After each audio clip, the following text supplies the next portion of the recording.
The Weld Like Bazza podcast is sponsored by MS Welding, the #1 welding solution provider. mswelding.co.uk. Have you been bollocked about bad language again? Have you been told not to be swearing at me? No, she hasn't actually said anything, but I feel like I'm in the mood where it's going to slip out. So are you in that mood today? I'm going to start slipping and effing in Jeffy. I think the casual slip-ups, it's fine, you know. It's just one of them things. It's part of the industry, and I've got to hold my tongue so many times that.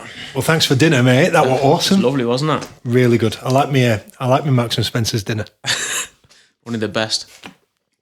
So this is only the second guest video podcast. Mm-hmm. So I can tell you've had a top up on your tan.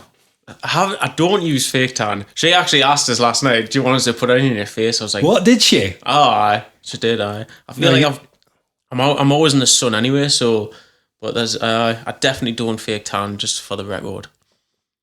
Well, if you did, you go to person to sort that would be Alan, right? Is that tan or is it Ron Steele? Creosote. It did, you know, it looked really good. You know, and he put loads of effort in. But I fear the state of the bed sheets after. Oh, yeah. They're no good to anyone after that, like. I didn't even recognise him.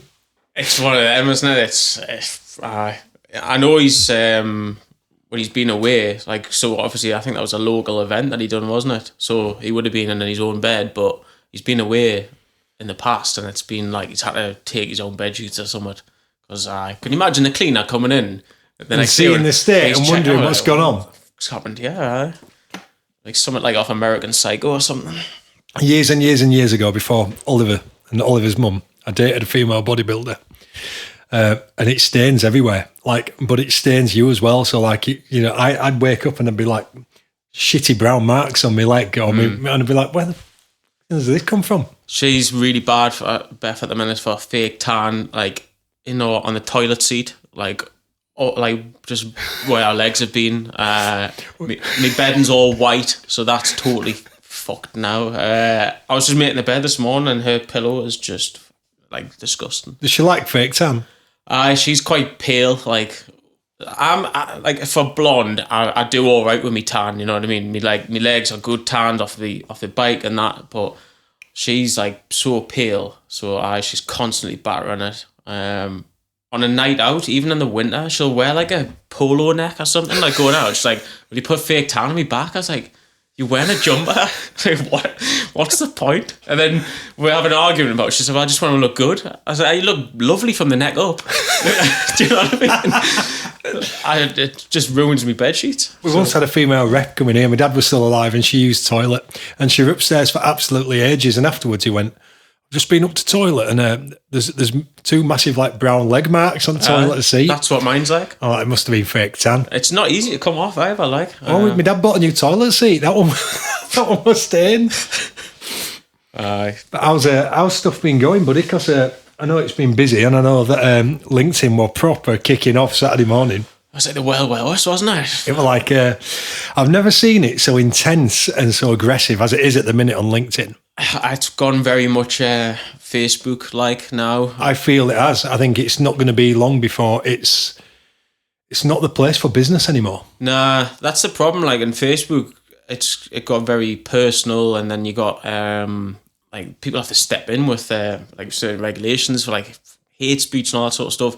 And LinkedIn's just now, it's like people ultimately now the British, we're always the same. We hate anyone that does well. Like. It would appear so. There's no praise for anybody who does well. I mean, a lot of the podcasts you listen to, the Americans are apparently the very opposite. They love it, and the big, like Joe Rogan's massive about that. He says like anyone that does well, everyone really encourages it. The UK is totally different. Anyone that's doing really well, can't wait for them to fail. So you should be here today then, because you sold like 3 really good. What TIG welders did you sell? Oh, the Tetrix with the TIG speeds and that. Yeah, TIG speeds. You sold 3 of them, so you shouldn't be here today, because I should be spitting dummy out at that. Well, I don't understand what... Like, do you know what? I don't have anything to say about it, mate. I would never comment on anyone's posts or dig someone out on it, because ultimately I think it looks bad on you, really. Yeah. Do you know what I mean?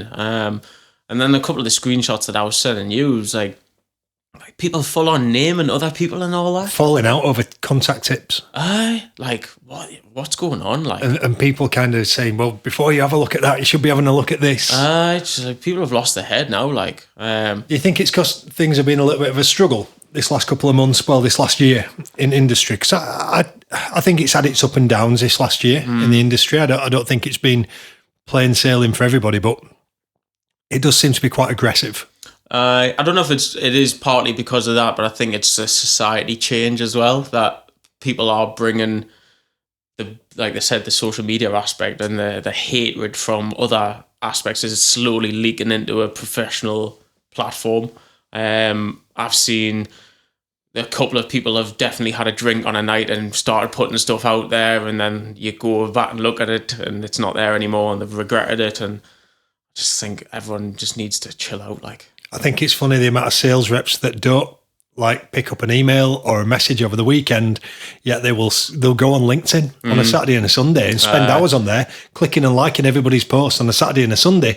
But and I just kind of think, is that not the same thing? Are you not stepping away from work? I actually got to a point where I deleted the app on after I sent you them messages on Saturday, just because for like, naturally I'm normally on my bike 6 hours on a Saturday or sometimes on a Sunday, so I'm not sitting on my phone. But the weather's now turning and I'm like finding myself looking at my phone a bit more, and I don't want to get into a point where I'm checking work stuff. And it is a work thing, obviously. So you're seeing other people's orders, other people's machines, or whatever. But I'm just not getting to the point where I'm sitting there Saturday afternoon, punching myself in the face because I haven't gotten that order. I couldn't care less. But it's like, you just, like we were talking about earlier, you need that separation, or else you drive yourself insane. So I deleted LinkedIn back on it obviously now, but I think just Friday night, 5 o'clock, I'll delete the app. Because if it's not in front of you, I don't click on it.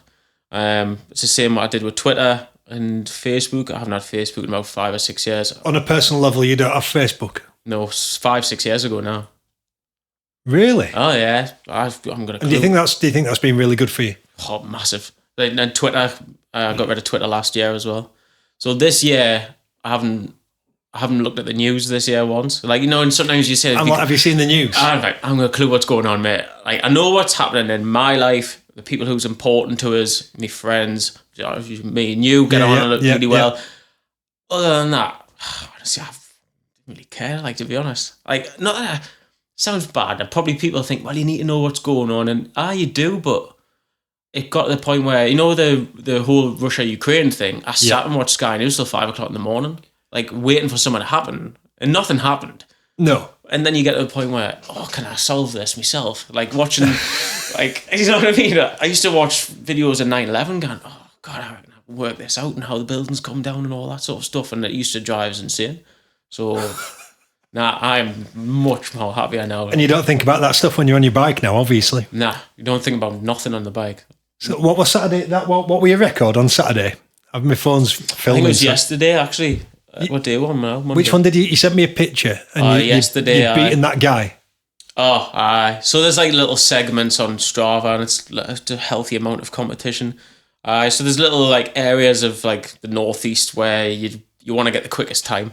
Right. It wasn't more about beating that record, it was my own personal record. So when you do certain like routes, it'll tell you how quicker you are compared to yourself. My biggest competition is myself from a week ago. So I managed to knock off like 2 minutes like yesterday. And you were flying. And that's, that 20 mile? It was 20, so I do a 20-mile loop and I just try and do it as quick as I can. So it's 55 minutes. 20 miles, that's just like a little bit of a morning sprint for you, though, isn't it? That's not a big one. What were the big one the other week? Was that 100? 100 miles. I've done I've done 200 milers this year. I've done longer, but to be honest, I've done 156 in a day, and that took us 10 hours. But you're going to be part of a race team, aren't you?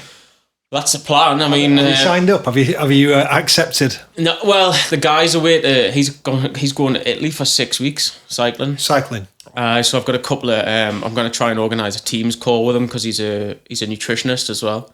So I want like advice on that, and I'll probably try and get a training program put in place. That might be the next segment of the training for you, like a proper nutritionist. I mean, I feel like I've got my food nailed now. I really enjoy it. I'm not putting any weight on, even if I have an off day. So I don't know. It has excelled as massively. Like, they'll be able to start looking at macros and stuff and really like tailing it in, what they're like dialing it in perfectly. I don't know what more say they're experts, but like I feel like I've really looked into loads where I know what's good for us and I know what's bad for us. You've done really well though, massively well with it recently. I've 2 stone down now, so that's mad, insane. But what we're at 54 mile an hour when you had your blowout the other day. Luckily, I mean, Wednesday was, I don't know if the weather was nice Wednesday, down there. Wednesday. Weather was unbelievable, and obviously the videos I sent you, like I've climbed that hill so many times. And whereabouts is that? It's like it's close to Derwent Reservoir, so you go around the reservoir. I think it's like sort of pretty much the North Pennines. So you go at the top of that, you're like 1,600 feet above sea level. Right. So it's a decent climb for England. We don't have many high climbs. And then I've just bombed down the other side. Just like bunny hopped a cattle grid on the way down. It looked good though, didn't it? It looked really good. Brilliant.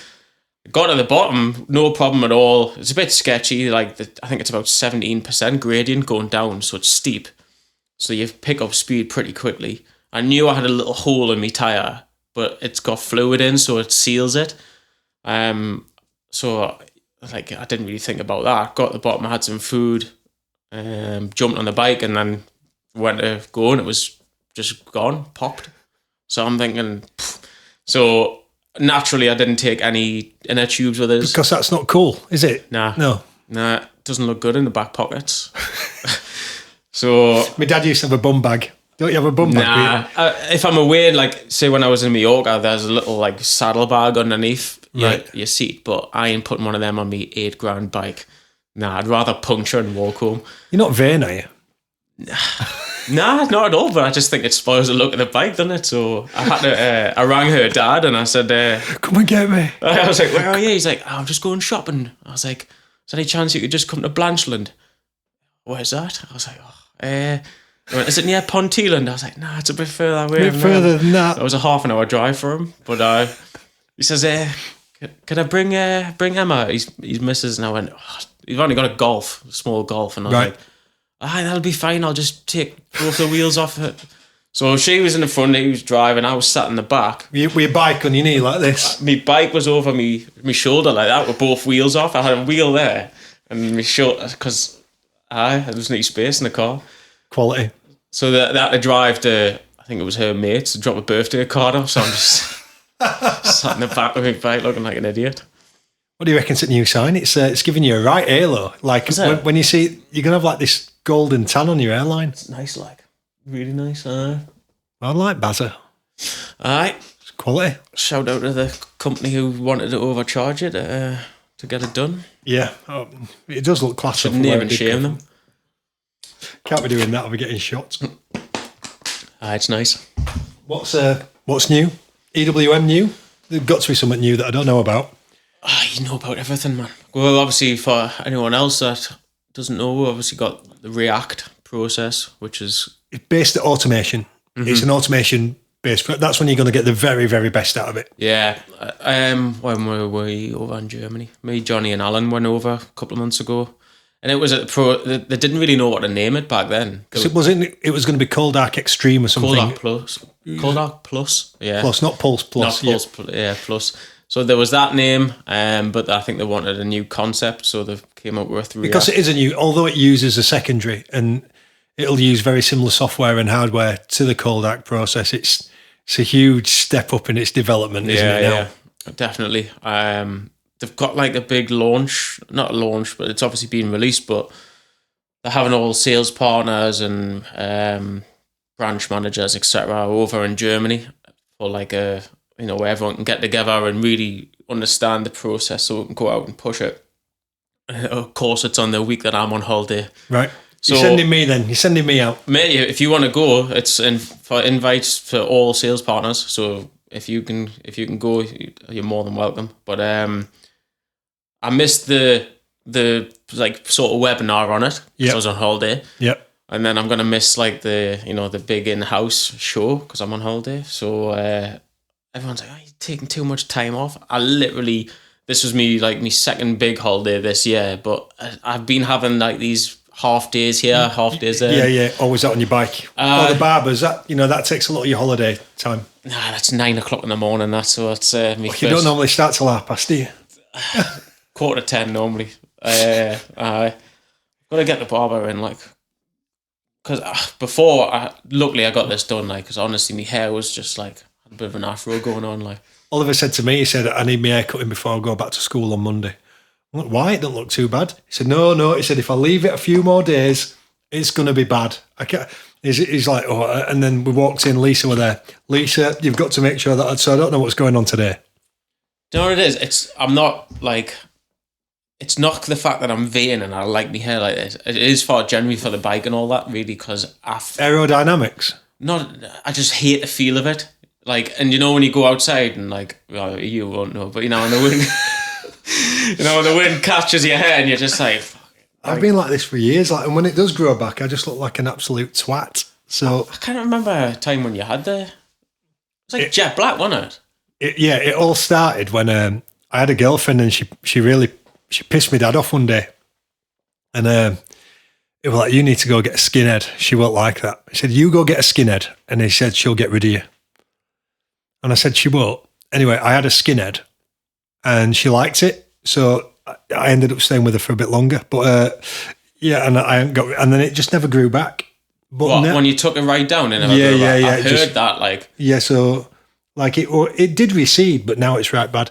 And then I got where that grey patch is there. That's my alopecia. So that when I was like, you can't even see that. When I was fighting for Oliver, they were bald patches. So when I took my beard off, my beard used to grow back with these two bald patches in my beard. At least you can grow a beard. Well, I'm 33 and I'm still waiting to hit puberty. Cat can lick yours off, can't it? Oh, shocking. This is Movember from 2017. Like, I just cannot grow a beard. Well. It's less maintenance, I suppose. Like. Less maintenance, mate. Less maintenance. But back to React. We're starting to manipulate the wire now, aren't we? We're driving the wire backwards. Mm-hmm. And I think it frustrates me a little bit because I think cold arc, there's far more that could have been done with cold arc. Mm. I just think people didn't have the knowledge about how to get the very best out of it or the time to do their own R&D, because it's one of those processes where you've really got to have a massive amount of serious hands-on. And I know we've got all the support in Germany, but if you get a job coming through the door, quite often you've got to know in your own head if that's the process for it or not. So I'm really, because this was, I think from an automation point of view, this was the one thing that we were missing because I think 3D printing, metal 3D printing, I know that, who calls it additive layer? It's Fronius. Additive, I think. There's the WAM process, isn't there? So we do a lot with that with plasma welding at the moment, but now obviously going using React as well. That's gonna really excel that as well. So do you do more of an additive layer with the plasma stuff? Yeah, we've done loads of. I'm not going to tell you who it's with. I'll tell you later. Yeah.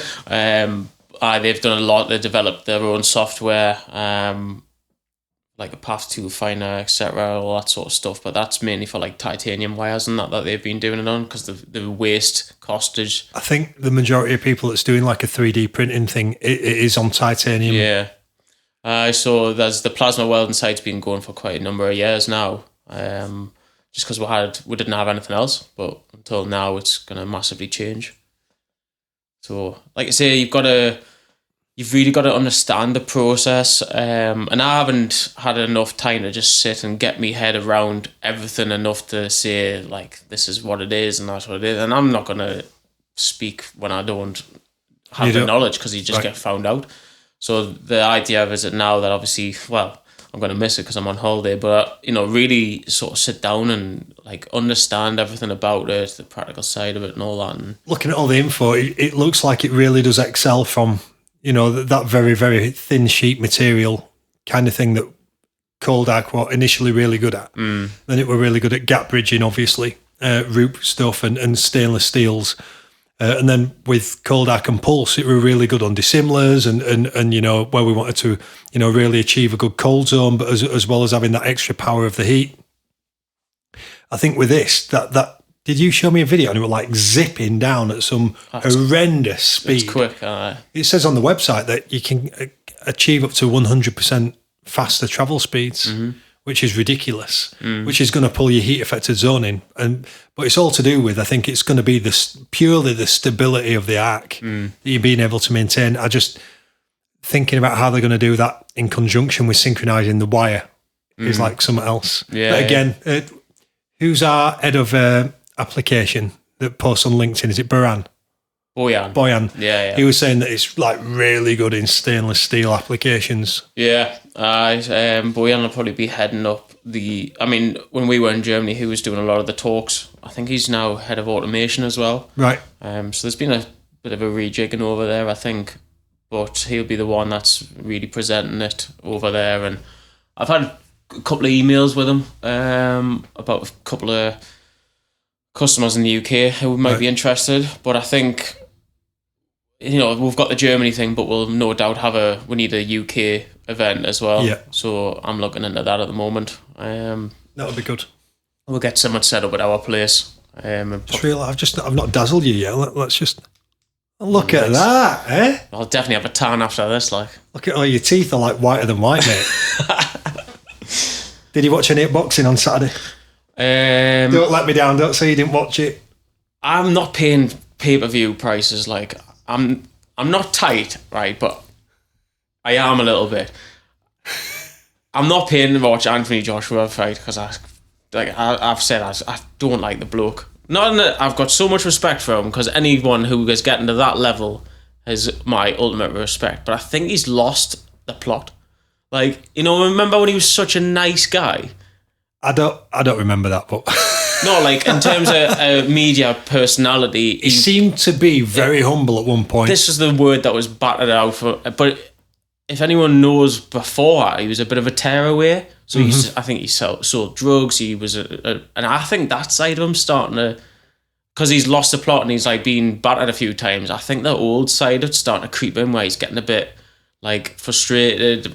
I don't think it's all like the management side. I don't think he's coaches now. Fury's ex-coaches as well, isn't it? That young kid. I don't know. I've not looked into it. What I did notice is obviously Daryl Oliver's trainer's been down in Wembley this week for the Davis fight. And there was a picture on Instagram of Joshua with Daryl. Now, Daryl's a big lad. Joshua towered above him, like absolutely huge. And, he kind of... I spoke to Daryl last week and he portrayed him as being really nice. But then, you wouldn't have watched any of the press after the fight, would you? No, I only seen him with... He was hurt. I think it was a big chunk of pride that was hurt. Who's that older guy, Steve? What's his name? Oh, God, I can't remember my surname now. He's been in boxing for God knows how many years. He does all the... I'm sure it's Steve somewhere. He interviewed him anyway, and you could see, like... He was quite like open. He says, got caught when I shouldn't have done and all that sort of stuff. First round, like a couple of minutes in, that first punch in that first round, and Oliver said, he's going to have to be a really good guy to come back from that. Well, he hasn't got a good record over doing that. Remember when Andy Ruiz had him in the first time, and that was it. He was getting knocked down every round. Yeah. So he's got that in him. When Dubois obviously sensed that straight away. But I remember the pre-fight when he was. Like they offered each other out in that press conference. I was like, was that the one round the table? Yeah, when he said like, "Oh, we can go now if you want," and I was like, "Oh, how hell, lads!" Like, yeah, it sells tickets, but you know what I mean. That's one part of it. That's when that kind of side of him really started to shine through. But we didn't watch it for that. But it were a good fight, well put on. Well, the entertaining part was watching Tyson Fury in the crowd. Like he got in there like proper early doors when it was still daylight. And then booed his brother, didn't they? Did you see that? No. They booed his brother Tommy, and then they swapped the camera over to Tyson, and then the whole stadium erupted and all that. And Tyson Fury was pissing himself laughing. And He's funny. He's great, but I think like I'd love to see them two fight. Obviously, Joshua and Fury. Very technical fighter is Tyson. Like when he came out for his last fight, he was like really angled out.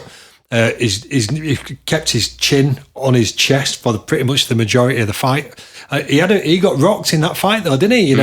You know, he really did get rocked. But we watch. Have you watched At Home with the Furies on Netflix? Yeah, I did. There's that funny part where he's at Morecambe Bay with the kids, and that guy comes up for a picture, and he went, "I still like AJ better." Oh no, he said, "I still think AJ could beat you." He went, "I think anybody on that beach could beat you." Because of a cheeky bastard. And then he goes, "Cheeky bastard." Yeah, really funny. He's got to have some bottle to go to Tyson Fury and say that, like, because I wouldn't have approached that subject with him. Proper cool guy though, and he proper good. But no, I enjoyed it. It was a good Saturday. Really good fight. And then Oliver's obviously in gym yesterday with Badger. Where's the name Badger come from? I don't know. I've not asked him. Right. I've not asked him, but it's Badger's Fight Bible. He's got a couple of world titles, I think, and done some pretty good stuff. It's only going to be help Oliver in a way that. When we left yesterday, we were like a completely different level of training from Daryl, a completely different direction. But it was like, we've been trying to solve that problem, Dad, for months now, and we've sorted it in 5 minutes. Yeah. And it was just on point with that. And then I spoke to him this morning. We speak every morning. And I went, "How are you feeling?" He went, "My back's aching from training on Saturday with you." He said, "But it's no." because of that different movement, do you think? Or? No, he was low dumbbell rowing, like 28 kg dumbbells on Saturday. That was ridiculous. I couldn't do that. I know, obviously, I couldn't do that. Because I don't know where he gets it from. Like, he's an absolute nutcase. He's a kid. A beast, like. Yeah, he's good. But it was funny because some of our customers talking about LinkedIn. Have you and Oliver been on holiday with Alan from EWM? I went, "No, we hadn't. No, we've seen all three of you in the tent. We've seen you on LinkedIn." I said, "No, you've seen a picture of us meeting up for afternoon and having a chat." "Oh, I thought you'd been on holiday with Alan." Why would you go on holiday with Alan? So that's LinkedIn. That's the extent of LinkedIn and its stories. Yeah, but people read into things far too much a bit, don't they? Where are you going on holiday? Where am I going on holiday? Yeah. I'm going to Turkey. I haven't booked it. I've had no. Has your last booked it? Yeah, so it's like we're going away with her family. So me and Beth went away in June. We went to Crete. We had our own thing together. That looks like a beautiful holiday, that one. It was nice, like honestly, really nice. Like, but do you know what ruined it? The airport on the way back. When you're like, when you're introduced to all the arseholes, like all the Brits. I mean, the Brits have a brilliant way of ruining any beautiful place. But we got to that, and we'd spent like quite a bit of money on this nice resort. It was really nice, quiet, and then it was like, I can only imagine it was like what when they were trying to escape Afghanistan before the Taliban took over again. It was like that. There was people lying all over the floor. It wasn't the nice way to finish a holiday, and I'll never go back because of that. But I was going to Turkey, so her family, they booked it. I just paid me money. Last night I was sat went, "What's that hotel called?" Just so I can have a look at it. I've got a brilliant story about Turkey. Right, so I don't know how long I've been single. I really enjoy my single life. Before I was single, I was with this particular girl, and we went to Turkey, and we only went for 7 nights. And like you, I had naught to do with it. I want to go away. Well, you book it, you sort it. Just get it booked.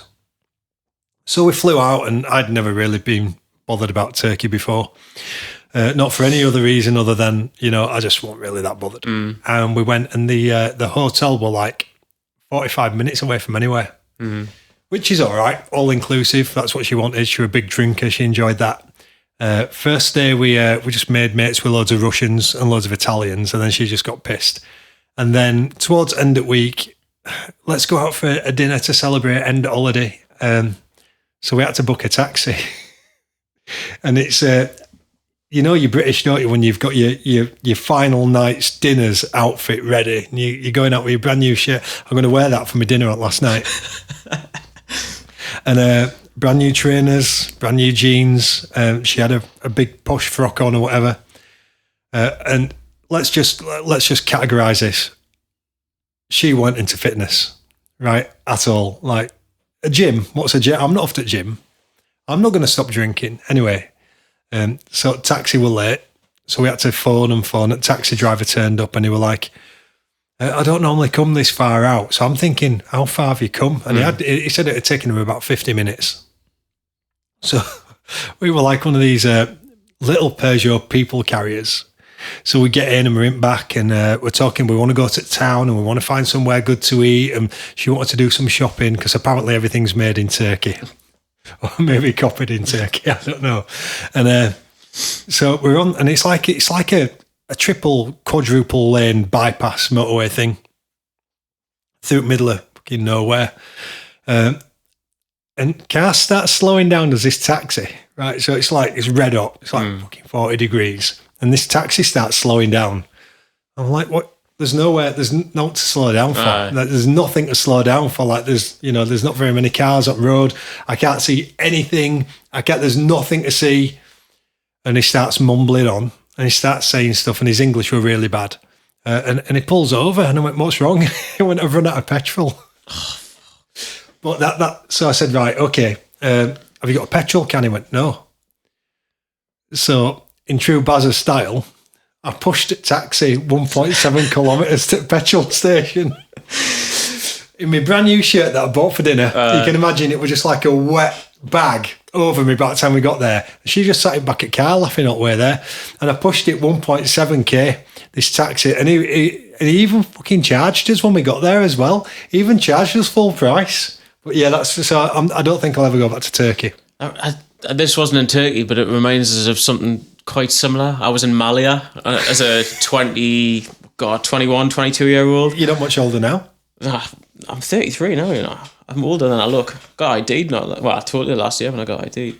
But we booked a big lads holiday. I think there was about 30 of all together, lads and lasses. Right. The whole of my sort of hometown at the time, Bedlington, the whole of Bedlington was going. And how big's your town? Not very big. There's 30 people going, there's 35 people live there. So, you know what I mean? There's a few people left over. Some of them are grandmas and granddads. And so we booked, again, I didn't have anything to do with it. They were like, right, we're going here, sound, here's me money. For some reason, we were staying in, I think it's called Hassonasos or something like that. It's nowhere near Malia, by the way. So there was all the 25 people were in Malia on the strip. And we were 6-7 miles away. Right. That's fine, we'll just get a taxi. Taxis were on strike that week that we were on. So we had to get a bus through there, which was fine. We were trying getting home at the night time. There was a couple of times where I just slept in random people's hotel rooms. But there was this one night I was really rough. And I was like, I've been drinking all week. I'm just going to walk home. And it was the sun was up. It was 6 o'clock in the morning. And I was like, this is hot now. I was obviously been on the drink all night. So I just stood by the motorway and I put my thumb out and just to try and hitchhike a ride. And this guy in a moped pulled over. And he was like, what's... I said, do you speak English? And he went, nah. I was like, Hasana sauce, money. I don't know how much I'll give him. And he was like, yeah. So I jumped on the back of this guy's moped, just bombing down this little town, and we got to it was obviously a 50cc, but it was that old, it was probably about 15cc. Hit this hill and it just started bogging down. So I had to get off and run alongside him while he's going up this hill, and he's like, yeah, the hill's at and I was back in the day when people used to wear Toms. Can you remember them? Yeah. But me Toms had been hitting his exhaust, so it burned a hole in the side, and then my ankle, it was all burnt off this guy's exhaust. And then I got back to the hotel, burnt to bits, and I don't know how much it cost us. But 15 years time, we're going to be hearing Oliver tell stories about his holidays, aren't we? I think it shapes you. When we're in fight camp. It shapes you. When in fight camp and Liam Harrison left me in the middle of the hotel on my own. There's been some life lessons learned and all that. But no, it's just carnage, just absolute carnage. And I remember that holiday, that's the only part I remember about it, actually, is that pushing that bloody taxi. It's mad, some of the memories that you come, like, good or bad experiences. I'd completely forgotten about it till you said where I'm going on holiday.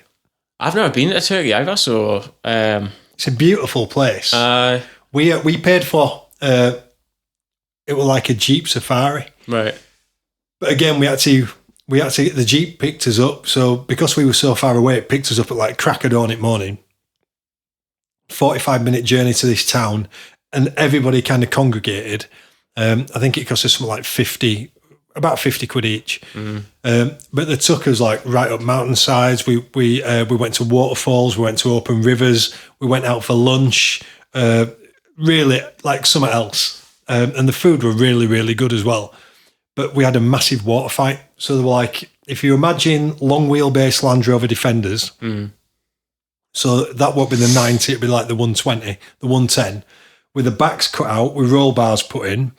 They all had like massive sound systems in. Everybody were crammed into the back of them. And this Jeep Safari, everybody followed each other up like the mountainside. And we went to some amazing places. Like you drive up a mountain and all of a sudden you get to a village and you can buy whatever you want, and there's fresh food, and there's a mosque, and everybody's really nice. And I think we visited a mosque, and then we went to a village. We did some shopping. Then we went to a waterfall, and then they said, right, you're having a water fight, so get your bottles, get your water guns, get everything filled up. And they basically had a drone above us, and one set of Land Rovers goes in one direction, one set of Land Rovers goes in other, and when you cross each other, you just start bailing out, and everybody was just absolutely drenched. How long ago was this? 5 years ago. Was it? That's not that long ago, really, is it? Yeah, and definitely no health and safety. No. Like everybody's like hanging out at the back of these Land Rovers. Typical foreign holiday where this. But again, it makes you realise just how restricted we are in like some of the things we've got to do regarding regulation. That were great. You'd never get that in Scarborough. You'd never get that in Newquay, like water fight in Midlet Road. But it were good. It were really good. We had a great time. Beautiful place. I'm looking forward to it. Like, I mean, let's say I'm still not drinking, so they'll be probably on the piss all day. And you think you go back to drinking? Because I don't think I'll ever go back. Nah, I don't think I will. Johnny was out. When was it? Thursday night, I think he was out with his missus. And he rang us and he finished for his holiday. So Johnny's just flown to Ibiza today. Right. Or this morning. My mate's gone to Ibiza this morning. She sent me a picture from airport, the lucky bitch. Johnny basically pretty much did the same to me. I mean, he's drinking, but I think he'll just drink today. But he said on Thursday, like he was out till like 3 o'clock in the morning. He didn't have loads to drink, but he was buying people drinks. He said, I spent 150 quid. He said, I feel tired. And like he said, I'm going to Ibiza. And he's like, well, just... I mean, Ibiza, you'll probably queue about 3 hours just to get a drink anyway. So he's like, nah, I don't think I will. I don't miss it. Like I say, I've got a season ticket for Newcastle, so I go out with the lads still, and I just get me 0%, and they don't care. No one else really notices. He stood with a bottle that just looks like you've got a beer. And I think there's like a placebo effect, because when I've had a couple of 0%, you feel like a bit more relaxed, and I don't know what it is. Like, there's obviously no alcohol in it. I think it is a placebo. I've noticed that. I drink the Asahi. That's lovely. Japanese, really, isn't it? Japanese beer, beautiful. It's lovely. I'll drink that one, and if I have a couple, I do feel a little bit more relaxed. I don't know what it is like. But there again, my dad had a placebo once on a medical trial, and he came back and he thought it were great. So the placebo effect does work. Yeah. Well, that when he was really poorly before he died, I took him to the hospital, to the rheumatoid hospital. We spent all day in there.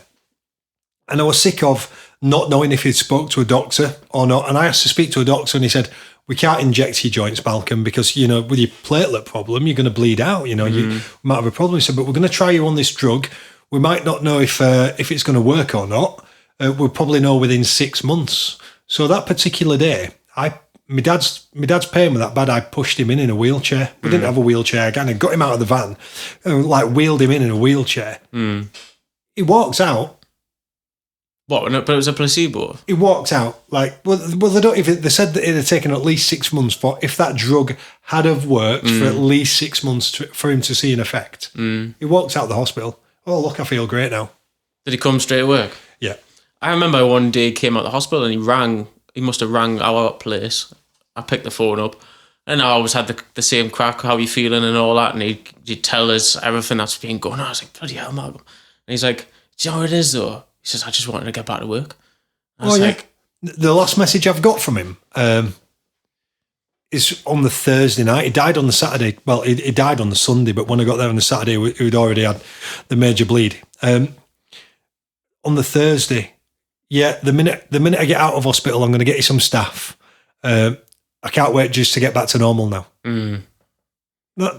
He lived for it, didn't he? You know, I did. But there were another time he started having AF. So that were like, I think that's when one part of your heart beats at a much faster rate and the other part doesn't. I think my stepdad's got that. So do they like shock one side to try and get the rhythms to match or something? They can, or they can give you the beta blocker. Right. So they tried him on an oral beta blocker, but it didn't work. So they had to do it. I think they had to do it on like an infusion to get him in. I turned up at hospital.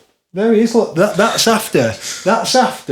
Do you know, that's such a good photo. 240 BPM was his heartbeat. I walked in, it were like bang, and he went, "You all right, love?" Still in his work boots and his work gear. My mum's next to him, and they had a great big it must have been like a 50-inch TV at the side.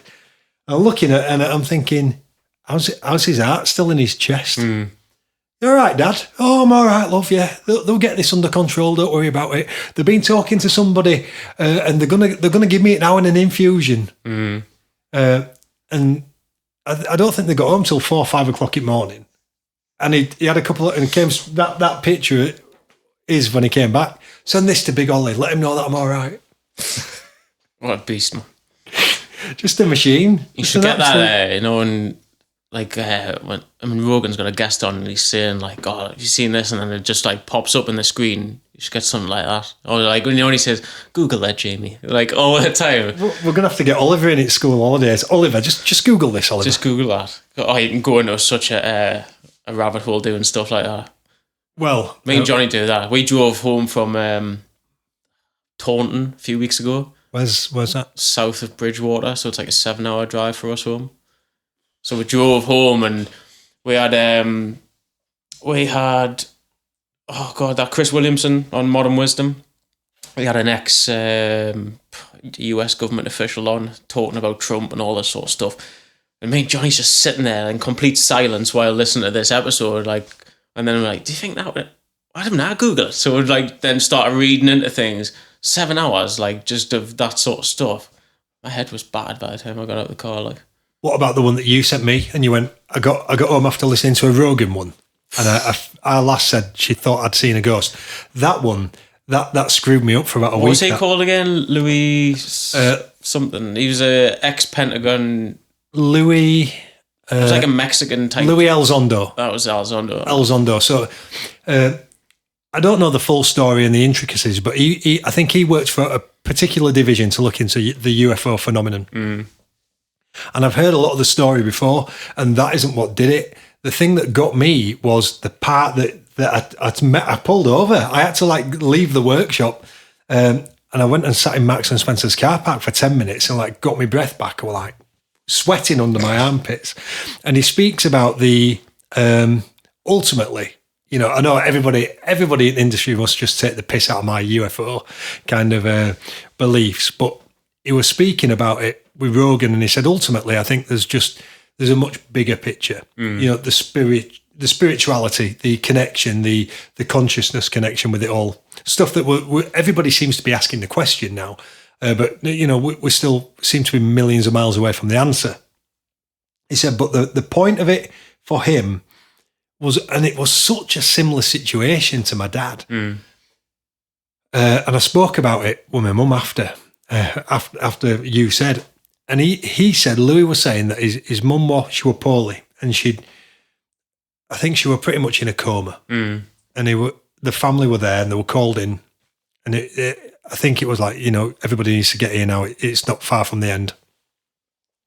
And he said when she finally took her final breath, there was like a connection. She opened her eyes, and although she was like pretty much gone, he witnessed something happen at at that moment. And it rings. So when my dad died, we'd been there all night. And you got to a point where you don't go anywhere, Dad. I'm just off to the loo. I'll see you when I get back. And we did that all night long. Dad, I'm just off for a coffee. I'll be back in 5 minutes, because we were there for such a long time. And then when it was weird, because previously that week, it had me fixing stuff for nurses on ward. It was like, I've not had any sleep all night. I said, oh, why? What's up, Dad? You're not being well? No, that machine's been beeping. I've got manual up for manufacturer. And so, Baz, I need you to fix it for me. So he had me fixing stuff up ward, and nurse were like, that's been to maintenance 5 times. He was like, well, you got right team on now. So my dad's in this bed, and I reckon we're, I don't know, final hour, the last hour. And don't forget, I don't know at this point if we even know that my dad knew that we were there, okay, because the bleed had been that bad. So my brother-in-law had come back in the morning because my sister was just a mess, and my mum's with him, and we got given these swabs because obviously my dad's just been doing the death breath for like 20 hours, and everything was getting dry, and my mum's using these swabs to keep all his mouth. And the nurse said we were allowed to use a straw, like when you go to the dentist and they stick your tongue to it. Yeah. Well, we were allowed to like suck his mouth out. And I could hear my dad in my head going, turn that fucking regulator up, Bazza, it's not sucking. I could hear him in my head. And that was first part when I thought, thinking back, it's really weird. Like, why would I think that? Why did I hear that? Yeah. And it was I could genuinely, fucking turn it up, Bazza, what's wrong with that? I could hear it. And then when he took his final breath, there was just a split second, and I can't kind of talk about how long that was in actual time. I don't know if it was a very short, fractional, marginal amount, or a really long period in time. But one of his eyes slightly opened, and that connection that Louis speaks about, I witnessed, I felt personally, and that podcast, I listened to that part over and over again, thinking that's what I've just experienced with my dad. And then I was like, that honestly, mate, that was grim. That was like, I went on my bike and I had my headphones in, so trying to cycle and listen to that at the same time, I was like, what? Well, obviously, the other stories that he had, because that was quite late in the episode, I think. Right at the very end. Right at the very end. So I think I was home, and I've got, like, when I take all my gear off in the garage, I've got, like, a little stool that she used to have in her dressing room. So I just sat, because I'm actually going to throw it away, but I just sat, like, listening to the end of it. And I walked upstairs, I still had my headphones in, and I just walked in the room, trying, what's wrong with you? Like, I was like, honestly, and do you know when you've listened to such a, is a good episode a right way to say it, because it was like engaging episode. It's got you like that, and that class as a good episode, because some of them, a lot of the time, my attention span, I'll be like, I don't even know what he's going on about now. But that one, I listened to every word that he said, and he had us from minute one. You said the part that you were really worried about were like the size of the things that are being tracked underwater. Oh. That are like the size of oil rigs. Aye, because the whole, anything like, when you're explaining something that's flying around, you're like, fair enough, but there was a story about tracking something bigger than an oil rig at 500 knots. Underwater. And then I was like, nah. And then you want to think about it, that we know more about the surface of the moon than we do what's under the ocean. And then the whole thing about, when some people say it just can't be, it's not possible. And then he breaks it down and thinking, look at, what we do with our enemies, or what America and China do. They just keep an eye, America and Russia, they keep an eye on each other. All the time. He said, why is it not plausible that someone has got more, because the whole, the advancement in our technology is the last 150 years has been more than the last... Very, very, very short. More than the last however many hundreds and hundreds of years. So he's saying, why is it possible that there's someone 150 years ahead of us, which has got something that we may have in that time, which is just watching what we're doing? And I was sitting there going, Jesus Christ, like thinking about it, and it was just one of those where... You think about the technology now, the technology that we've got our hands on that's at our disposal. So in 1997... You think about what music are in charts. How old were you in 1997? 6. Right. You think about what you were doing at 6. Think about what you had at your disposal. No iPad. No. Scalerics. Right. Good upbringing, mate. Good upbringing. Shit hot around corners. I had what was it? It was an Audi rally car replica. Idiot. I'll never forget it. I loved that. Ice skate electrics. Didn't have an iWatch. Didn't have a smartwatch. Nah, nothing. Didn't have an iPhone.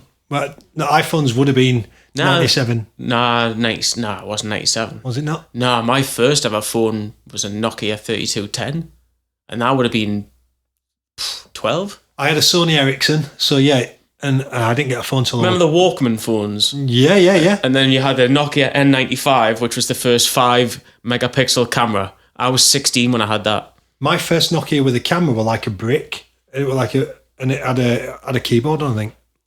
Yeah. So then the N95 used to push both ways, and you pushed it one way, and it had like the play, pause, stop buttons. I didn't have that one. But I was in college, so I was 15, 16 when that came out. So that was probably around when the first gen iPhone was out. When the iPhone came out, in comparison to what we've got now, it's got AI built in. It's going to have like 128 gig hard drive minimum as standard. It's going to be able to do Photoshop, edit videos. It's going to be able to write stuff for you and do stuff. It's going to be able to edit your photos for you. I've seen that advert that's just come out. You know, the lass who was in Game of Thrones. She was she was in charge of like this certain part of the North, and she's killed in, spoiler alert, she's killed in the last the Battle for Winterfell. She's in the new iPhone where she gets sent a script or something, and it just does a button which summarizes it, so you don't have to read it all. So it's essentially AI. Yeah. But that podcast I was listening to on the way down here, he said now that if he wants an intelligent conversation, he says he has a conversation with that ChatGPT, because he says that the level of satisfaction he gets from an intellectual conversation, he says he actually talks to it. So Chris Williamson, there was some study on, I can't even remember. I'm going to look into it now when I go home though. And he says it's unbelievable. It was something where he tested, where he made like basically the AI like conscious of itself or something like that. And he says, have you seen it? Have you seen this thing where he does it? And I was like, eh. So I'm going to look into that when I get back. I know there's a guy that's right into AI, a really old guy as well, who made a language model of his dad, so he could have a community, so he could still talk to his dad, although his dad's gone. That's clever.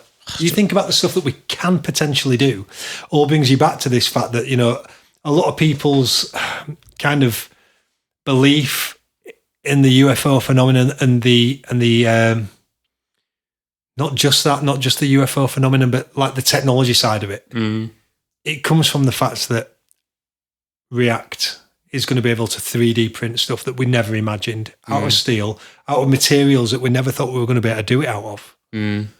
I don't honestly think that the next level of what we need to do to evolve is going to be, I don't think we can do it without stuff like that. We need to be able to 3D print metal. Yeah. And porcelains, stuff like that. It's such a weird time at the minute. Like in terms of technology wise, we've obviously developed it, but there's a massive worry about the whole AI side, isn't there? Like, are we developing something which could technically wipe us out in a way? Can you remember I need to go back to this just before I forget it. You know, we were talking about the Americans and the Russians watching each other. And so in the Cold War, that guy was saying that they actually had to ring each other up and say, if you see someone coming over the horizon, just give her a ring first, because it might not be us. It might not be us. Don't bomb us. Don't press a big red button. It might not be us. Like, so they had that in the Cold War. When was that? Like the 70s? Cold War, what into 80s as well, wasn't it? So 70s and 80s. So they had that conversation back then. And we've been seeing stuff in air way before Roswell, which were 1947. Who was that guy that used to do all... Because he's mentioned quite often. I think you mentioned him in the... Bob Lazar. That's it, yeah, he's mentioned quite often on that as well. He was... My first ever video into Bob Lazar was with my dad. We bought the video of VHS from HMV. And he was on that one. Speaking then, you know, we have in our possession alien craft. Yeah, that was it, So there was a material that basically could not have come from this planet. Was basically element 115. Is that what it was? Yeah, element also known as Moscovian. Didn't they find something to do with pyramids where they found basically like in a tomb that they found this, I don't know, it was like a weapon or something which was made out of something that couldn't have come from Earth as well. So I don't know if it was mentioned. I read it somewhere. Thing about the pyramids that really gets me is the level of accuracy of the machining. Like the granite that's at 90 degrees perfectly machined. It's strange, isn't it? And then we've got people that can't, send somebody fabrication. They can't make it 90 degrees, can't make it square. You should see the state of the houses built on my housing estate. I've lived in a new build that you like, and you just look at like shit, terrible. What's gone on? That's where money comes into it, isn't it? Yeah. Oh, it's powered by everything. But these black projects, I think, it's like you say. I don't think we're going to be getting great big billets of material and machining all the waste of it out forever. I think we're going to be making things from scratch. Yeah. So if you need a bracket, well, that video you sent me, and it's just making a tube in reality. Where it's basically, it's got the clock in the background. Is that right? Yeah. Me and Johnny were looking at that because obviously when we were in Germany, all those tubes were still there, and there was a couple as you walked out. Basically, it was made out of an umbrella stand. So we were walking out the door, and I was like, "Oh, Johnny, there's them tubes. Aye, they've gone to good use having this." So I basically built up this umbrella stand. So if you give AI an idea, I need you to draw me and then make me a machine, or you're going to make me a particular bracket, and it comes up with a CAD drawing and then sends it via software and talks to your Titan. XNet. That's connected to any robotic arm, and it works out how much it's got to move up or whatever every time for the additive layer, and it works all that out for you. That is going to give you so many more opportunities of production. That's such a frightening aspect, but like a brilliant concept at the same time. But it's mad to think that you're probably not that far away from that now. No, I don't think. Well, you've only got to watch one of the. It might be Avatar, or it might be Avatar 2, and you actually see like these bots crawling on stuff, 3D printing stuff or welding stuff. But it's a bot. It's done. But I think for me, I think that's potentially going to be the next step. So you want to order something. Let's say you don't have the money for a robot arm but you tell AI what you want, and that then sends that instruction to your fabrication company. Their software takes that as a CAD design and works out, and their machines 3D print it for you. I was in a college. Did I tell you about that college where the teachers were saying that kids were basically just scanning everything on like the presentations that the lecturers are putting out, and it's basically just writing an essay for them now. So they've got to be aware of this. I think that either you've got this software which can detect if it's being done by AI or something like that. So they're saying even them now are just going like that, or takes all the bullet points and it'll just write the final essay for them. It's like, fuck, I wish I had that at school. Yeah. That would have been so much easier. I would crap at essays. But then they say in the next 2-3 years when they're qualified and out in the big wide world, they're going to get found out big time, won't they? Yeah. I think people like my uncle, he teaches kids with education. So he's got like some severely disabled kids that he goes into their schools.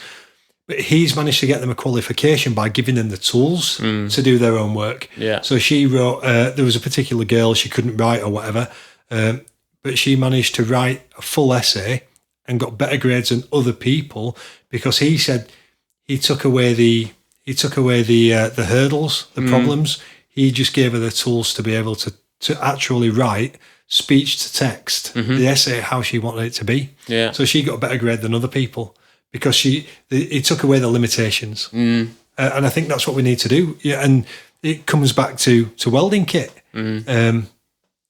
You hear it online, don't you? You might as well buy a TIG welder at $1,000. You don't need that Tetrix ACDC 230 XQ. Well, you do actually if you want to do the job properly with an expert panel. Yeah, I love that panel. It's one of my favourite panels now. I just need it on on the MIG side, really, don't we? So the MIG side does look a little bit dated when you look at the expert panel on like the Titan. It is coming. It's well, I think December is gonna. Is that going to be the launch?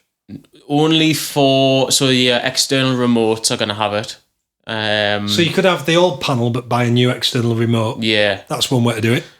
But I think basically what we'll probably have a new wire feed coming out, like to replace the XQ, the Drive XQ. Is that because the panel won't fit in that? Pretty much, yeah. It's a much bigger panel, isn't it? Yeah.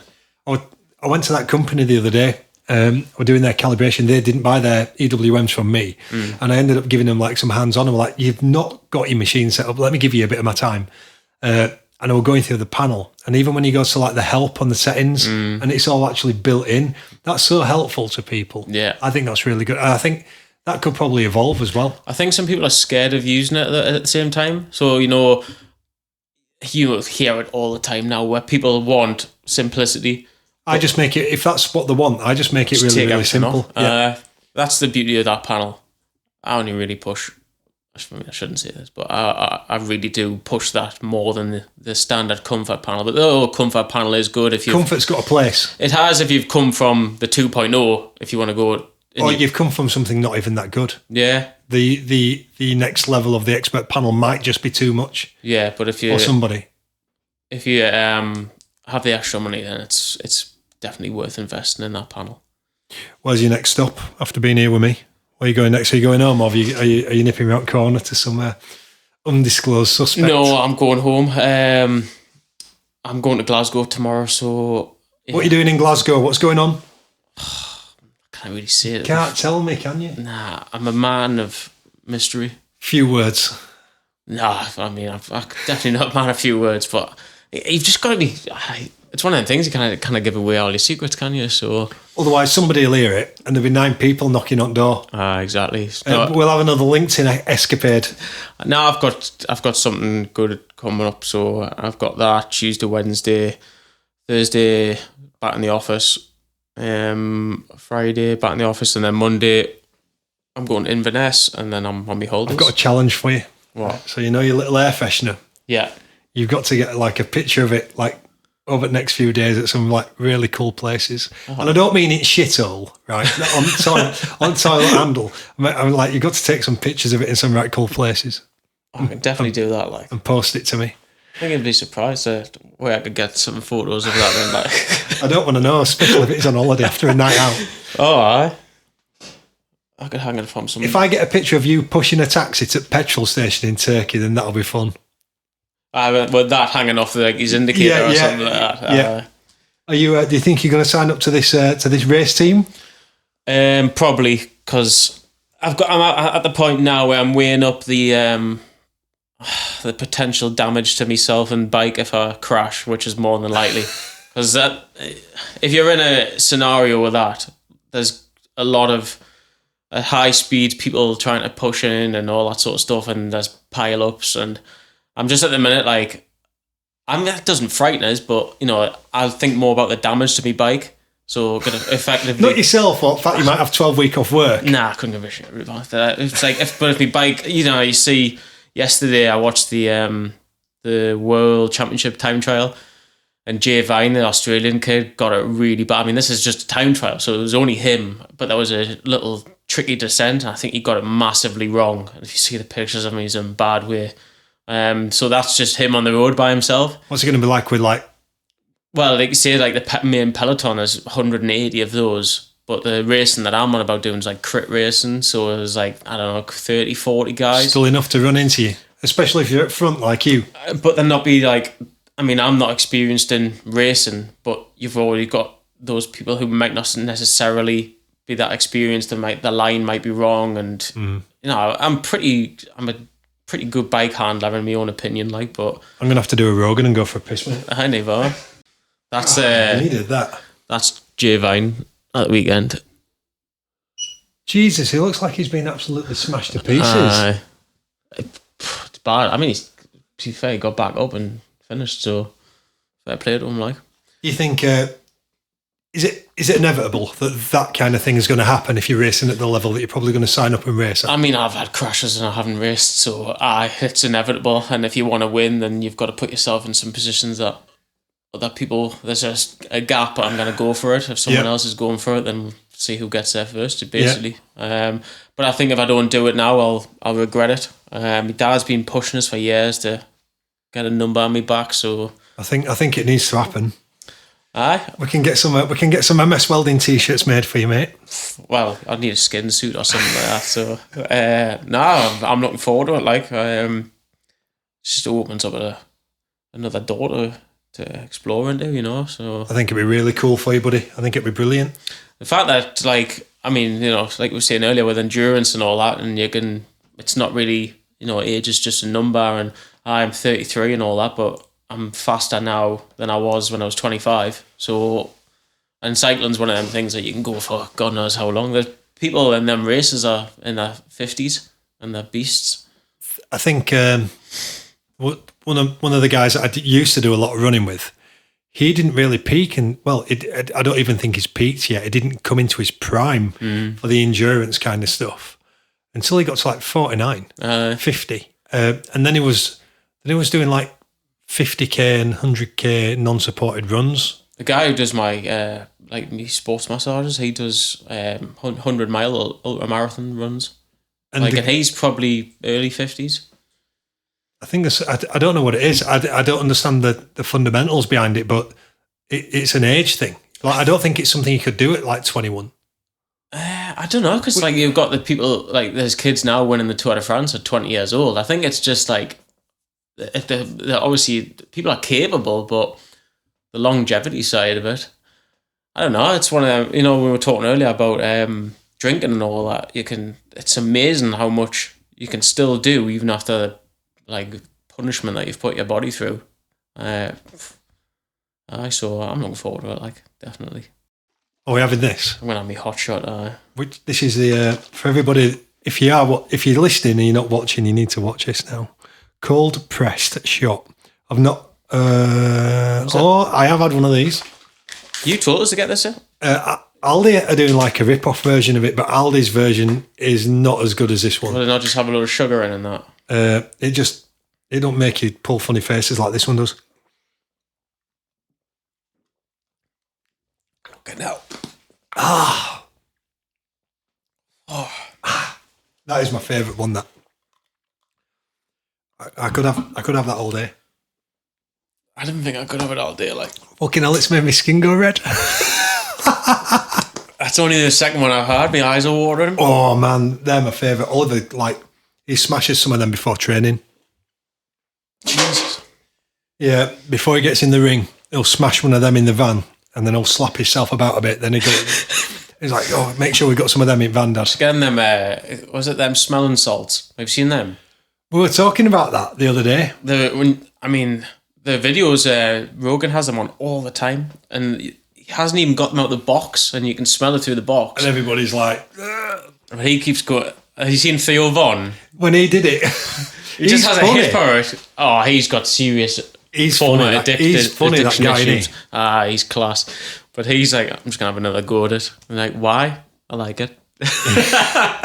Yeah, he interviewed Donald Trump, didn't he? And that was funny. Like, he said some stuff, and you could see Trump looking, going, "All right." I was thinking about that the other day as well. You know, like the whole Trump thing.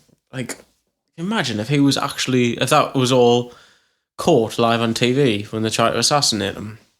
This time of period, like, obviously, you know, we had the whole JFK thing. There was a very like limited footage of that. Yeah, that would have been mental. Absolutely mental. I kind of look at it and I kind of think, why does always that kind of thing seem to happen abroad? No, it's always America. We don't really experience that on European and UK soil. Definitely not in the UK. But it seems like I was talking to Beth about this, about, you know, all the weird documentaries on Netflix. It's all America. Yeah. And you just think that would never happen here. But they're just a mad bunch. But They use Miller and Lincoln welders all day, mate. Must be something to do with that. I'm not saying anything because I'll get I'm not saying crucified. that about it either, but they don't use enough EWM stuff in America. That's what I'm saying. They use quite a few TIG speeds in America. Do they? Apparently they do. Did you post about that on LinkedIn? No. No. That's just someone told us about it. I don't know if it's something that they'll look into in the future, whether they want to branch more into. We've sold a few machines from the UK over to America. I had a chap that he used to do bespoke custom supercar exhausts, and he bought Tetrix 230s off me, not the XQ. And when he were going out there, he wanted something to run on the American voltages, and it needed to comply. I think he ended it's like up 480 over there or something, isn't it? Was it 480? and 110, like their single phase is 110. I don't know about the 110. I just know that the 3-phase, I'm sure it's something like 480 volts. Was it 110 and 380? I don't know. It's 60 hertz though. But that's why Miller stuff in America is so good. Because the primary inverters on the Miller stuff is like they had multi-range, multi-voltage before anybody else. So like you could send it to an oil rig and run it on 110, and the cable were that thick.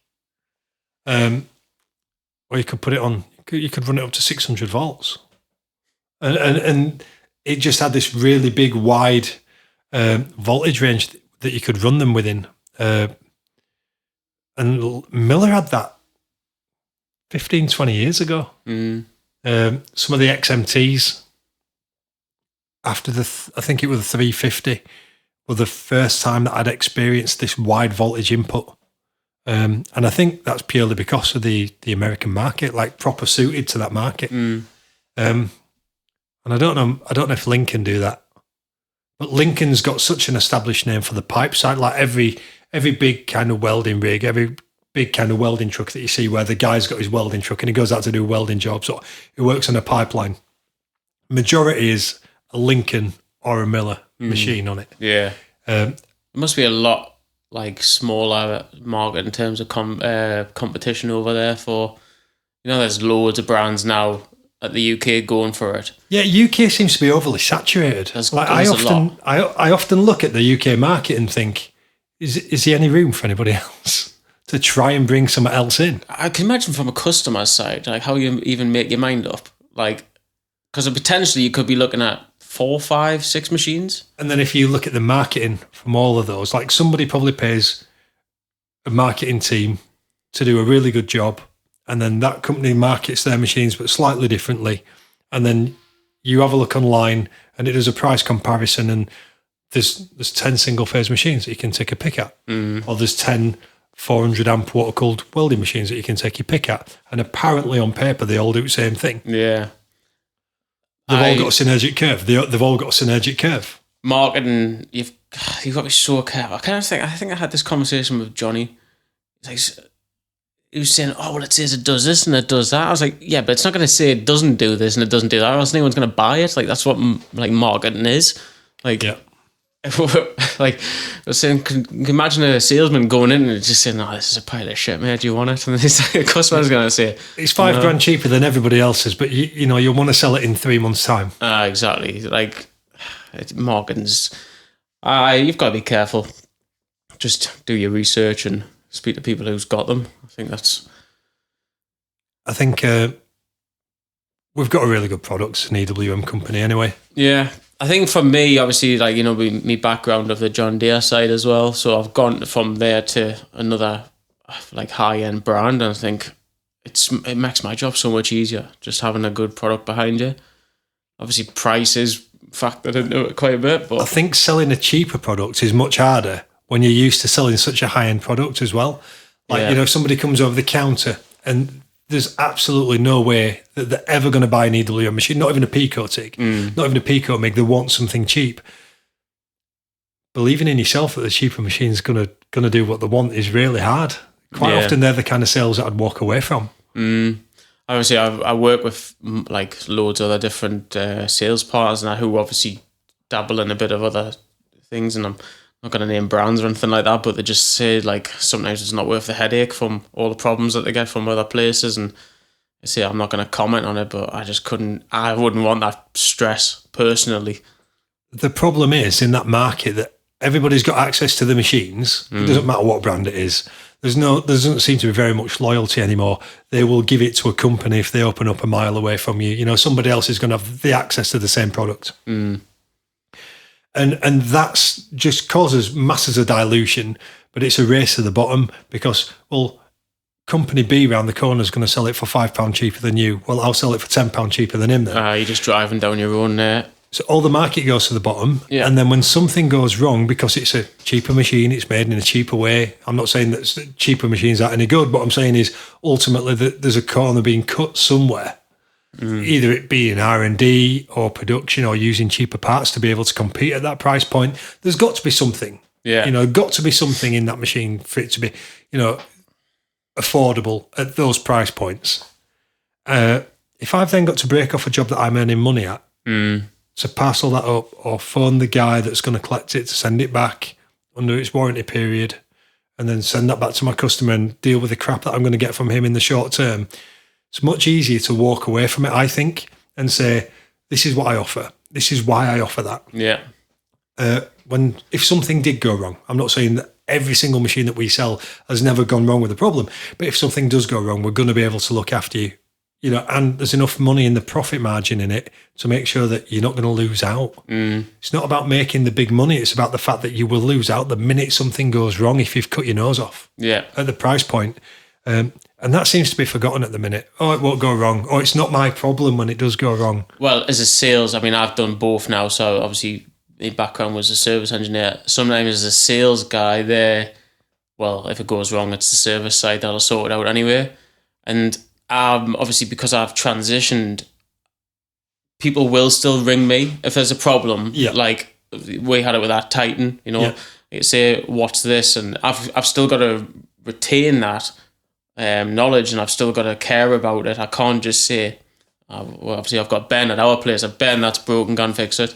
It's not what I want to do. I have left a lot of like me sort of call it like sort of, you know, the knowledge that you need to get out of your head so you can fill it with other like stuff, more useful stuff, you know, like old Tritons and all that now. It's, you know, I don't really think about it. If Ben gets one in, he'll ask us about it because he hasn't had the experience on it. But at the moment, I'm racking my brains with it because it's not something I'm using now. But I needed that to like get rid of a little bit. A little bit of a declutter.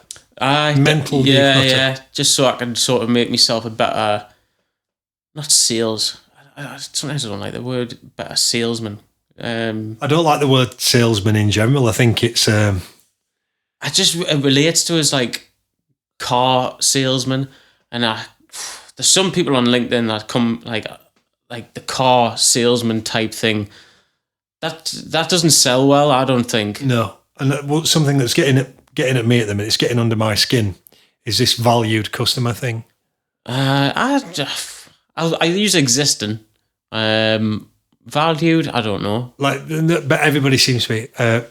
This going out to another valued customer. Any customer that's spending money with you is valued. Every single customer that you spend that's got the time to even phone you or email you is a valued customer. So I think that's a little bit overused at the minute. But the welding industry is really good at copycatting. What, in terms of like product? So somebody posts something in one particular way. Doesn't take long before everybody, subconsciously or consciously, seems to post in a very similar way. I had it pointed out, that 19 pallets of wire has been on LinkedIn 7 times. Right. Those 15 machines have been on LinkedIn 15 times. And then they all start to word the posts very similar. Right. I never realised it until it was pointed out. And then I started looking and I was like, people seem to follow suit. It's a very small industry. I think we had this conversation and I did notice it was a while ago now where someone had posted a load of machines ready to go out, but only half of them had calibration certificates on. And I think what they'd used was stock ones. And like I said, it makes a good photo. Of course it does. Yeah, and it's good advertising. Of course it is. And like I say, but I think some people have done the whole try and make ourselves, during this quiet period that some people have experienced, just trying to keep themselves not relevant, but like, we are still here, we're still offering this, and if you need anything, it's like marketing in a way. Yeah. So I understand why people do it. I don't do it myself. It is just a giggle. I just post stuff on there because I like to look at the kit on there, and it's nice to show your own. EWM stuff is really good looking kit. Yeah, it doesn't stay the same colour for very long. No. But they've got no intention in moving from that colour though, have they? Nah. They've changed the torches though. So I think the PMs have gone to a more darker handle. I don't know if you've seen with the red ring now. They've got a red ring which is very similar to my reception area actually as a colour. It looks really good. They've got more of a darker handle. I don't know whether that was because I don't know. Who cares if your torch gets dirty really, but I do like the torches. I just wish people would take a bit more care over them. It's never going to happen, unfortunately. Because it's always me that gets a grief from the buyer or the shop floor, and you turn up and there's like 10 in a pile and going, yeah, but 9 of them's been chopped in half. And I'll show you where they've been chopped in half. Yeah. So if you want me to change the gas hose, the water hose, the outer sheath, the power cable, and your neck needs doing, right? By the time I put my hourly rate on there and put all new parts on and then put consumables on, it's actually cheaper to buy a new torch with a bit of discount. Yeah. But they think you're having the pants down. And I'm like, I'm actually not. The power cables are really expensive. The heads are really expensive. They blame the product. Again, it's like what we spoke about earlier about those the wire feeders that's been like abused. And they're saying to me, what can we do about it? Just tell them to stop abusing it. Like, it's like we're like scared to upset. But, when someone hasn't paid their own money for it, there's a lack of respect sometimes towards kit. I mean, that's in every industry as well. We had it at John Deere where the council workers used to crash the tractors into a tree and just laugh about it. Just can't get another one, So it's not just welding, but there's that. But it is the company's responsibility to say, look, we've invested in this kit to make your job better and to make it better for us. So I think the problem is because of the lack of really, really good welders. They don't want to upset any of the welders that they've got whatsoever. So it doesn't get passed down, unfortunately. Do you ever, when you go on site and you're doing your calibrations and your services, do you ever have a machine, the same guy, every year, come over and he's the one that's looked after his kit? Yeah, I think every company's got 1 or 2 people. Yeah, it's quite nice when you come across that, to be fair. Like. I think, or when I'm going out teaching, there's always one machine I prefer to grab because I know I'm not going to have to do loads of resetting on it. Yeah. It's always set up. He's not fiddled with it. He's not tried to mess about with menus.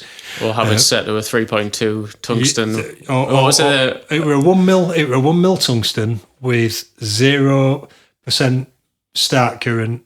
I thought you said it was a 3.2. But he had a 3.2 tungsten in it. Ah, right, yeah. So obviously we're trying to just like a right little bit of HF, no start current. Won't start? Well, no, it works. Like your tungsten's thicker than my finger. So that were a good one. On the Pico Mig, there's a transport socket. So if you look on the front, there's it's a blank, and it is. If you look on the back, this guy from Ireland calls and says, "I've just bought a brand new Pico Mig, doesn't work." Straight out of the box. I was like, "That doesn't happen with our kit." No. And no, I've never had that. And when you say, "Is your power all right? Have you done this? Have you done that?" Yeah. I was like, "What job are you in?" Yeah. I says, "Look." And I said, you take a photo of it. And the loop was in the transport. He just pulled out the box and obviously hadn't put it in the positive. So put it there. That Weld's brilliant, that. That's right. I had a belt the other day. I remember when we sold our first batch of Alpha Qs. It's got that steel flap on the front. So it's a 330? 550. But the wire feeder had the same panel if you had a Comfort on it. Ah, right, yeah. So it would have been Comfort 2.0 at that point. But the wire feeder, which was the Alpha Q drive, had the same paneling. And it had like this black flap. Yeah. And it was steel for some reason. And the maintenance guy phoned my dad one morning and went, Malcolm, is Barry there? He went, yeah, why? Well, there's a problem with these new Alpha Qs that we've just installed. My dad says, well, tell me then what's wrong. What's he done? And bloke says, well, somebody's been in over the weekend and nicked out panels.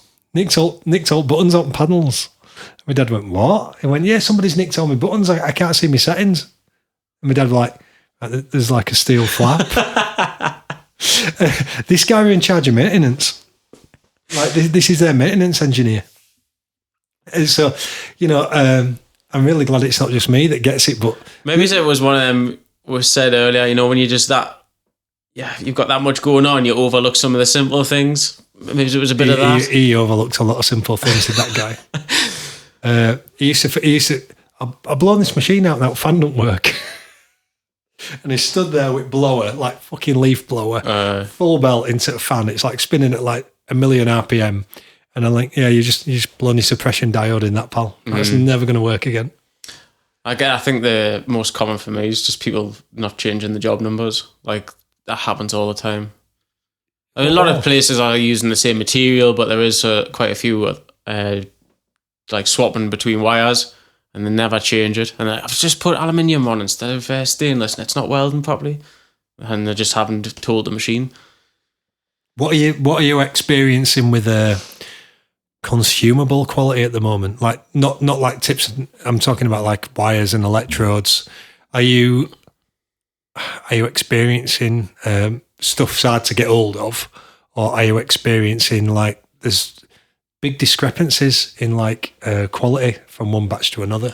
For me, it's not really my part of business, so I don't really have to worry about it. I see it through a service side though. Right. Yeah. So like machines not performing well and you're having to go out. Well, same wire. You have a look at batch number and there's 2 batches between it. You think, right, let's have a look then. Yeah. Let's pull another batch out of that pallet over there. Well, you always look at the variables before you look at them. I mean, that's the way, because there's certain statistics done about, like failures of machines and all that sort of stuff. And I think it's only like something like 5% for EWM like, when it's actually the machine. Right. So a lot of it's to do with the torch, like you say, or the gas. So you always go through.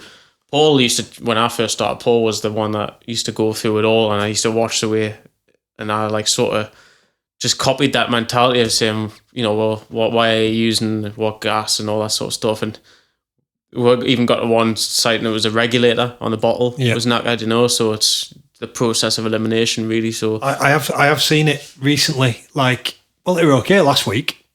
That's a telltale sign, isn't it? Right, what's changed between now and then? And it's not any particular brand of wire or material either, and that's a bit concerning. But I have seen it, a good handful of times over the last month. Like, it were fine last week.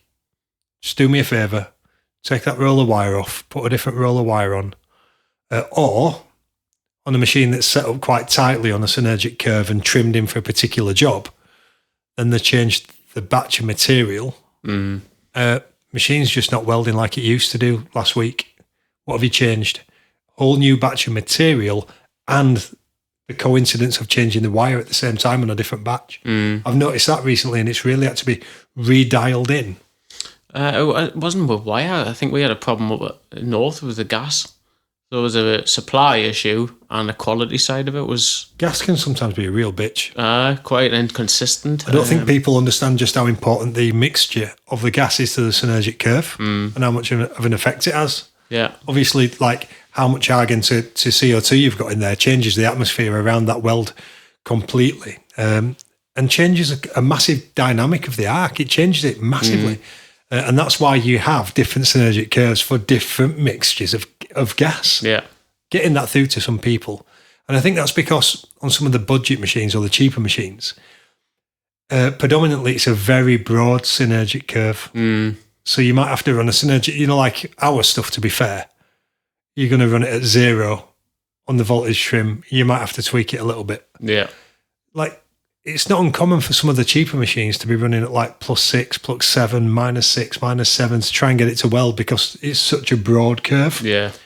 And I do see that a lot. And then you've only got to chuck into the mix a bad wire or the wrong size tip or, gas that's a completely different mixture. But somebody asked me the other day for a water cooler for a 220, but I just thought you wouldn't necessarily water cool a 220 DC only. But you're telling me they're going to do an AC/DC 220. I'm pretty sure I don't know when it's going to be released, but like I said, the Pico TIG 200 AC/DC is... It's a very old machine now. It is, yeah. People still buy quite a few of them, but like you said, it just needs a bit of a revamp now, doesn't it? Because that's our entry level. Yeah. TIG, AC/DC TIG. Yeah. And it's just, unfortunately, it's not... It's still like the old comfort panel. And it's not... It's almost like smart panel. And it's not entry level money. No, it's not. I can't remember the price off the top of my head, but it'll last you forever unless something catastrophic goes wrong with it. But that's a problem, isn't it? People will buy cheaper, but maybe buy it 3 times. Unfortunately, I like the what did you say about the warranty side of it?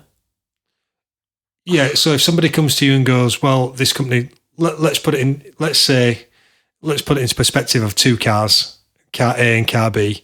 Car A made in the UK with 2 years warranty. Car B made in a different part of the world with a 7-year warranty, and the one with the 7-year warranty is significantly cheaper than the one that's made in the UK with a 2-year warranty. And quite often they'll say, "Yeah, but look at the price difference, and this comes with a 7-year warranty." And I'm going to say, "Yeah, but you're going to need that warranty. You will need to use that warranty, and maybe more than once." Normally, if I get called out to a brand new EWM machine, I go out of justification of always being there for the customer. 99.9% of the time, it's something they've done. Very, very, very rarely machine. And the reason why I showed you that Titan with a fault is because I knew it was something that we'd not seen across the board. Well, I had both. We were just looking at it going. And when I said to you, who was it who we spoke to? And he said it's in the wire feed. I'm like, it can't be. But obviously, because normally when you get that kind of issue, it's a communication issue between those 2 items. And I'm scratching my head going, do you know what? I'll put this board in. But I'm adamant that it's not that. And when I worked it out that it was something that wasn't clocking at the right frequency on that board, because even when the boards arrived, I put the one in that I was adamant that was right first. And I was like, I knew it. And it just had to be clocking at a completely different frequency. And the way I worked it out is, if you left it for long enough, it energized. So obviously synchronized. Then if you shut it down and you turned it on, that time that it took to re-energize shortened. And it's shortened every time. So that to me tells me there's either a resistor or a capacitance which is in that part of that frequency circuit for the clocking, meaning that it's changing and it's clocking at a completely different frequency to what it should be doing. Like a little quartz clock or something. That was a head scratcher, that one, wasn't it? And it's the only one that we've had. And it'll be just one of those slight, minute changes in the component value. Yeah. It's been great to see you, mate. I'm going to have to wrap it up because I've got work to do. Thank you very much for having us again, mate. No, enjoy your holiday. Thanks for lunch. No problem at all. And get me some pictures of them, mate. I can't wait to see where that ends up. I might have to take another one because this one's going to stay in my car. There you go, mate. There's 2. Excellent. I'll have to get some more ordered. Can't I get some more? Get some more. Does it smell nice? Like it smells quite similar to the one. I'll tell you now though, it doesn't last long. So like it'd have gone in 2 days. Like when you get a magic tree and it makes your eyes water for a week. Yeah, these aren't going to make your eyes water for a week. What's that down to though? Because I feel like I got my car valeted about 6 weeks ago, and it's still in there, and it still smells brilliant. Really? What you need to do with that is get some of your favourite aftershave. Once it's worn out, put some of that on it. You got personalised. I don't even. She does that nothing because I don't spend money on aftershave. I don't either. So I've had, the sample bottles that you get. I've had a sample bottle which is about that big, and it's like, I honestly never wear aftershave. Like, never. Even on a night out, I just don't care. I don't give a toss. Like, people, like you say, you always have a laugh on that I'm quite vain because I like my hair done and that. But I generally don't give a shit what I smell like or what I dress like. When I was younger, I did, but I don't give a toss now. I didn't even then. I think aftershave's the most, like... overrated thing. If someone says, oh, you don't smell or anything, well, it's fine. It's better than smelling like shit, isn't it? So, yeah. So a sample bottle, she's like proper into it. She's like, well, you just get this aftershave. I've got that, man. It'll last us a good couple of years, that. Oliver goes to school, like, laced in it. But he's I remember, was it back in the... Everyone used to stink a dupe. My dad had some dupe. Oh, that was strong. Like, when we went to a school disco and everyone honking a dupe. Fucking hell. And then it was the one in the tin with the bottle, Jean-Paul Gaultier. Jean-Paul Gaultier did well. But Oliver's wearing a Mont Blanc at the moment, which it smells amazing. And he's got the red one, and he puts it on, like he sleeps over Wednesdays, goes to school Thursdays. And I can when I get home from work on a Thursday night, it still smells of Oliver's trail let through the house. And I'm like, you put that on for any reason? No. Definitely has. And any girls at school that you like? No, they're all orange. They're all like Callum. Like Callum and Alan. No, this is all natural. So I'll see you in a couple of weeks then, mate. And then we'll have to start planning his Christmas edition special. Definitely. Picture does... I don't know if it's that one or not. You'll see it in a minute. What, the one... I've got one with the Santa's hat on. Oh, there he is. Ho, ho, ho. Right, mate, I'm going to go. So, mate, thank you very much. Cheers, mate. Cheers. The Weld Like Bazza podcast is sponsored by MS Welding, the #1 welding solution provider. mswelding.co.uk.